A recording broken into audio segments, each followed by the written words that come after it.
Okay, a little bit of a different thing over here today. So we're gonna go direct strike. I did once upon a time a video about Raynor here, but this should be better because I have a lot more experience with Raynor. Now I am not really the direct strike player.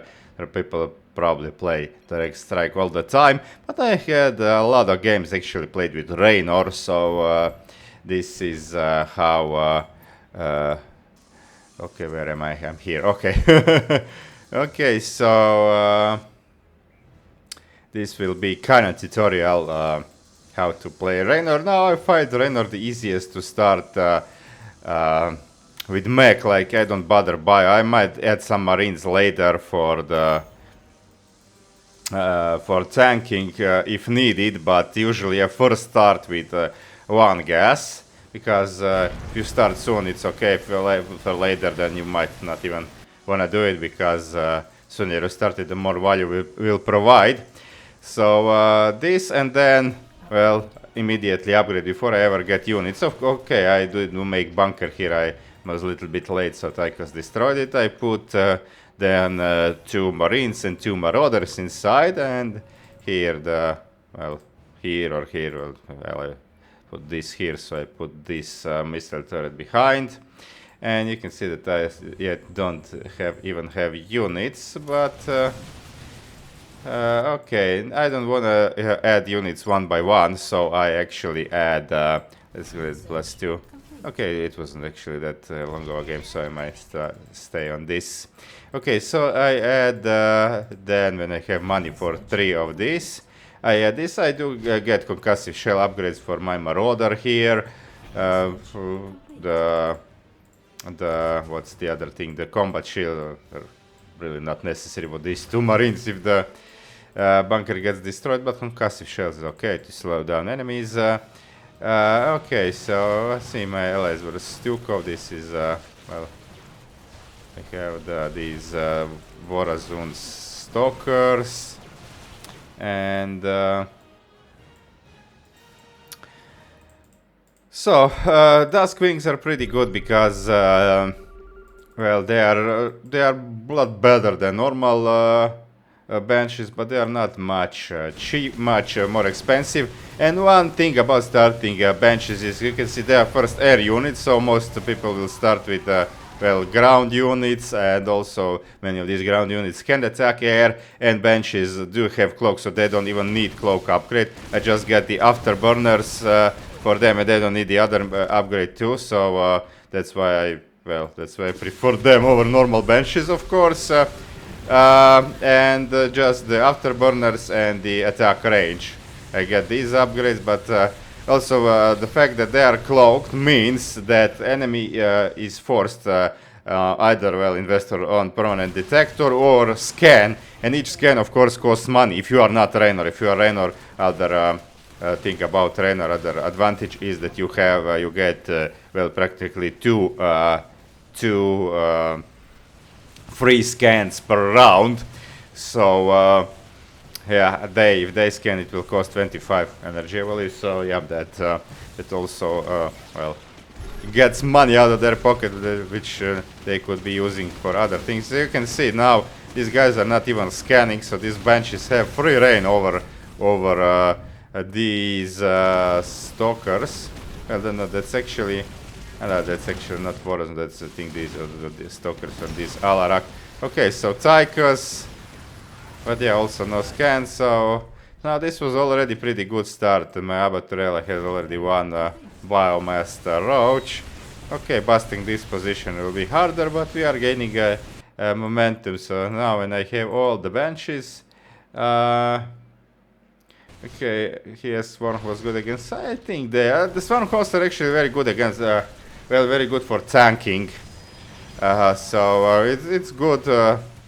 With Raynor, like it's good synergy with Raynor because then you can get siege tanks.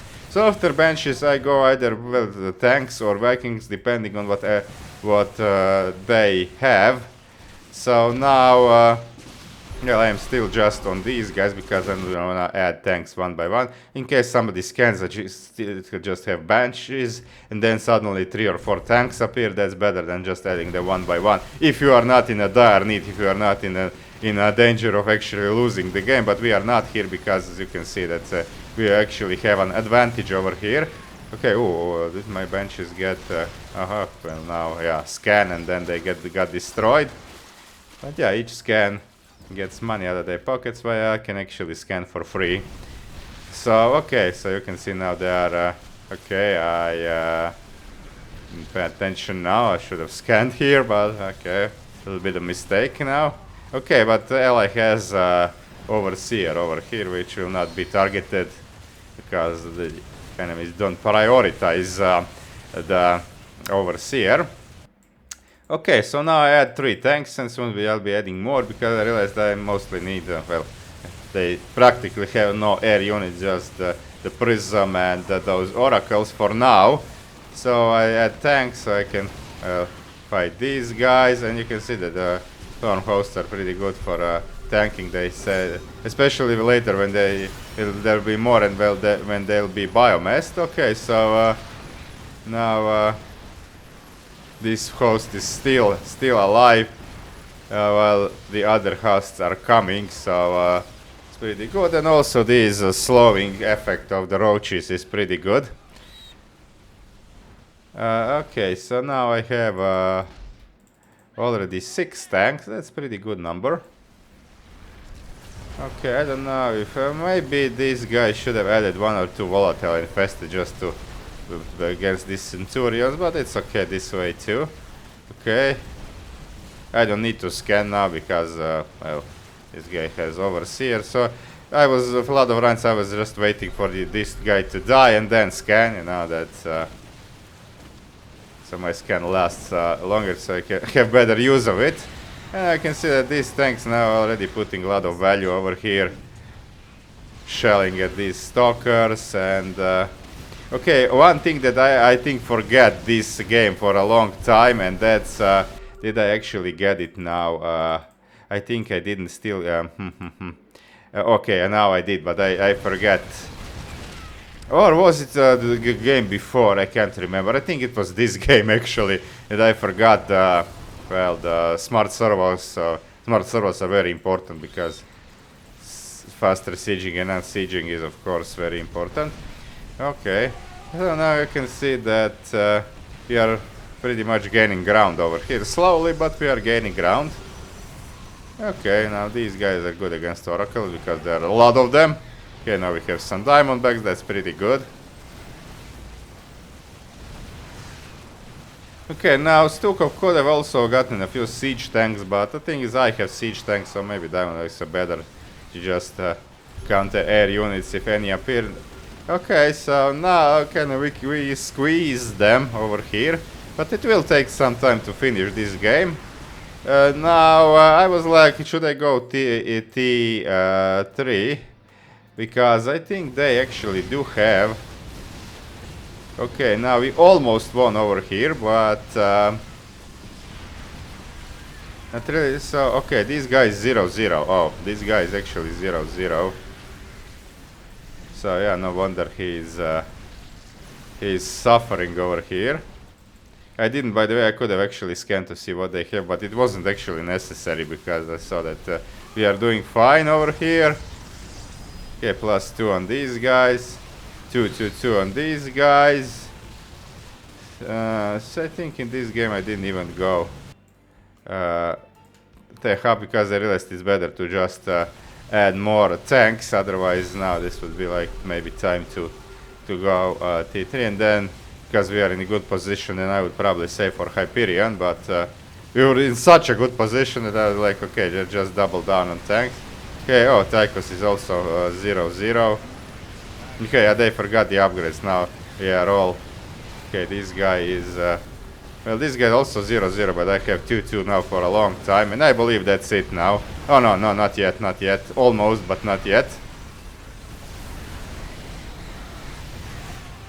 Okay, what's the third guy doing? The Stukov. Okay, Stukov is 2-0. These guys are 0-0. So I'm the best with upgrades, but I also have a pretty good answer to everything. Okay, I also added Vikings to counter these oracles and destroyers. But I didn't wanna add too many because well, allies have there are not too many air units, and allies have these well infested marines and also the diamondbacks. But okay, it's always good that you have a few of your own. Okay, now they'll kill the prism. I don't know what prism actually does for Alarak. Okay, so you can see that's a lot of tanks now. Now this is a forced 10 tanks. 10 tanks is a good force over here, and I believe, okay, still not. As always, oh, can we win now? But no, not yet. Okay, should have scanned here. Okay, actually there is a detection here. Okay, one devourer added. But yeah, now, also a lot of swarm hosts. Now Locust should have having attack. Okay, this was my bad. They didn't scan. Did I go finally to... No, I don't think I even went to the T3 this game, but... okay, this is a pretty good complementary for like a lot of small units, then these units that can tank, and then my units that are, well, against big stuff. Well, also against small, like siege tanks in these numbers are good against the big and small stuff. Okay, yeah, you can see that now Vikings do provide value. I also have ripwave missiles, of course, and the range upgrade. Well, again, this actually range upgrade is more important because then they stay behind, so they are not in the line of fire immediately. And if you go against like Mutas or Scourge, then the ripwave missiles would be more important. Okay, oh, that's a lot of oracles, but okay, now we actually have Apocalypse. At this point I was like, we get overrun by these air units. So I have to periodically check. I forgot what I did. So you can see that now I don't even have the upgrades for bio, which is okay because that would be a lot of money to spend on these upgrades. So I could have maybe added a few medics, but I was like, okay, let's just double down on tanks because it's okay. They really don't have any type of counter on this. Okay, now another mule. You should mule every time you have it because it makes your units cheaper. And okay, what this guy didn't do, maybe he should have gone more cannonballs. Here, okay, now this is definitely a win. So yeah, they didn't get to go for Hyperion, but wasn't necessary. So yeah, I think in most cases you should like start with Banshees and then go into Vikings or tanks, but in the end you want to have a little bit of every of these units. In this case, we're mostly fighting ground. In the air they did have some air, but not overwhelmingly, so I did get more tanks than Vikings, just 3 Vikings. If you're fighting like carriers, a carrier is pretty annoying, then should go Vikings, but yeah, carriers well, counter even them pretty good, so carriers are pretty annoying, then should survive to get Hyperion, and yeah, maybe a few marines in front to tank, so you don't lose your Vikings that fast. Okay, so that's the thingy over here. That's well, how you play Raynor. Now this wasn't really this didn't go to late game because okay, I did go to tier 4 in the end, but never got there because we won before we could. So let's see actually what they had. Okay, yeah, he did get this, but I think should he be going for like Twanticus? Maybe okay, Sirius, but instead of Sirius, might even okay, I did have Banshees though, but he might have actually gone for maybe Vega or even Nox, and then like more cannonballs. See, they have 2. This one never got one. This one never got one, but I think I got the value. The game didn't go for that long, but okay, they actually know that they get 2. This one get 1 because the first one get had spent. Now this guy had all 4, like only one of them actually provided value, I think, because this short of a game like these two, I don't think they ever paid for it for themselves. Okay, so yeah, I stayed on well, just 1 extra gas. Okay, so that's it, guys. Thanks for watching a little bit of a different video today for a change. So like and subscribe if you liked it. Check my other videos and my stream. I don't stream too often, but still stream. Well, I still try to stream at least on Monday, the weekly mutation. So that's it. Thanks for sticking around. See you guys.